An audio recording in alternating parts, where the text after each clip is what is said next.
هو احنا ليه لما حد يدخل يصلي في المسجد او يقرأ قرآن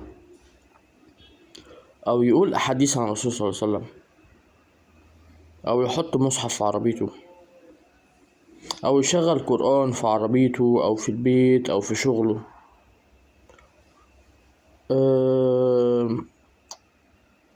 او حتى يعمل اي حاجة فيها تدين، ليه بنقول عليه اخواني؟ هو دلوقتي الدين الاسلامي بقى بتاع الاخوان الارهابيين، والفسق والفجور العلني بقى هو الحياة المصرية؟ بيشرب مخدرات وبيزني وبيعمل كل حاجة غلط وحرام، ده تمام قوي قوي قوي، مفيش مشكلة بالنسبة له.